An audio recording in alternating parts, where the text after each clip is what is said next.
ეხლა კიდე რაც შეეხება მონტაჟის სამუშაოებს, ანუ ბიდეს მონტაჟსაც თავისი სირთულეები მოყვა. ერთი რომ მნიშვნელოვანია იცოდე რამდენზე უნდა გამოხვიდე კედლიდან, მე ძალიან ახლოს მივედი კედელთან, ფიქრობდი მაქსიმალურად შემეწია ახლოს, შესაბამისად ვერ გავითვალისწინე გოფრეს სიგრძე და ძალიან გამიჭირდა მომეძებნა ესეთი მოკლე გოფრე. ანუ გაითვალისწინეთ ეს, რომ გოფრე უნდა იყოს სწორედ ისხმევოდეს, არ უნდა იკლაკნებოდეს, ხო? ანუ რაში გვჭირდება ახლა დადიოდეს ზიგზაგებით. ეგ ერთი. ანუ ჯერ დავამონტაჟე და შემდეგ მოვარგე გოფრე და მოვარგე ეს სლივი. ანუ აქ გვაქვს თავისი სლივი გვაქვს, შესაბამისად სპეციფიკური თავი ასე ჭირო მოსაძებნად, რომელიც დაკეტვის დროს აქედან ჩასულ წყალსაც გაატარებს. მაგას აი ნახრატებია შიგნით თუ ჩანს. ეგ არის განსხვავება, მაგას აგიხსნიან მაღაზიებში. მაგრამ პრობლემა ის იყო, რომ ზემოდან არანაირად არ შემიქმნა სირთულეები, მაგრამ ქვემოდან უკვე დაერთებაზე, რომელიც უჭერს ამ თავს, ხო, ერთმანეთთან, აი ის იყო არასტანდარტული. ცოტა ფართო მჭირდებოდა, რათა იქიდან წყალს არ გაეშვა, იმიტომ რომ დანარჩენებზე წყალს უშვებდა თავისი ამისი კონკრეტული ამ თავის ეგ მოსაჭერი იყო ვიწრო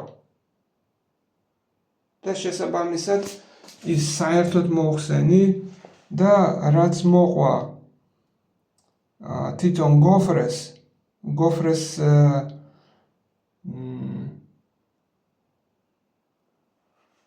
კომპლექტს იქიდან ჰიბრიდულად ავაწყე 2-დან 1. როგორც იქნა ეს დავაფიქსირე ისე რომ არ წვეთავს, ეხლა რაც შეეხება შემრევი არანაირი პრობლემა არ შეუქმნია ჩემთვის. 2 ვენტილი მიყვანილია ცხელი ცივი მუშა რეჟიმშია. აფლორნ, მე მგონი ფრანგულია ეს ვენტილები, დაძველების ლუკით. შესაბამისად, კარგად მოუხდა სლივს ვენტილი. და ბოლო მომენტი ეს არის თვითონ დაფიქსირება სილიკონზე ბიდესი. ამ შემთხვევაში რა თქმა უნდა მოიწმინდება ზედაპირი, შემდეგ დაიხაზება, შემდეგ უკვე სილიკონი იქნება დასხმული და შემდეგ იდგმევა ბიდე ზევიდან. ზუსტად ეგრე გავაკეთეთ ყველაფერი და დავტოვე სილიკონი. ერთი თვე მაინც მქონდა ესე გაშრა, გამოშრა, ყველაფერი მოუვიდა და მერე დავიწყე უკვე ჩაჭრა. სადღაც ერთი თვის თავზე ძალიან გამიჭირდა მაგის ზედმეტების ჩამოთლა. თვითონ ჩამოჭრა პრობლემა არ არის, კი გამაგრებული იყო, გაქვავებული იყო, მაგრამ თვითონ მოწმენდა. აი ეს შავი ზოლი, რომელიც თანსდევს კონტურს, აი ეს შავი ზოლი, ამის მოშორება წარმოუდგენელია, იმდენად ჩამჯდარია უკვე კერამოგრანიტში წებოცენ სილიკონი. და კონტურს გაყვა ეს შავი მთლიანად. შესაბამისად, ანუ რჩევა არის, სადაც 48 საათში მაინც უკვე რომ შემშრალი იქნება, დაიწყეთ ჩაჭრა. ჩაჭერით მოაშორეთ ეს ზედმეტი.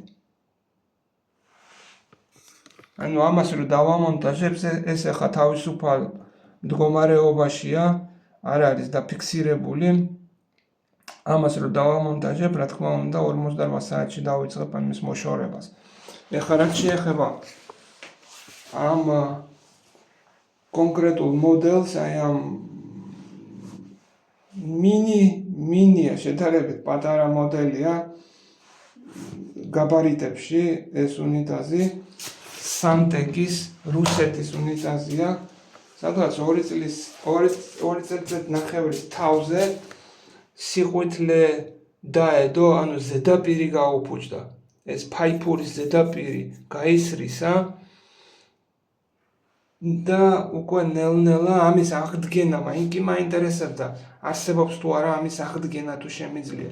თუ შემიძლია ეს აღვადგინო, კარგი იქნებოდა. იმიტომ რომ აქაც პრობლემა შემექმნა, სანამ ამას დავსვავდი, როგორც გითხარით, პრობლემები მქონდა, დავსვი უბრალო მოიკის სლივი ატვოდი და აი პირდაპირ რკინა დაედო ფაიფურს და აი აქ ყვითელი ზოლი დამიტოვა, რომელსაც არ ვიცი, რამე თუ ეშველება.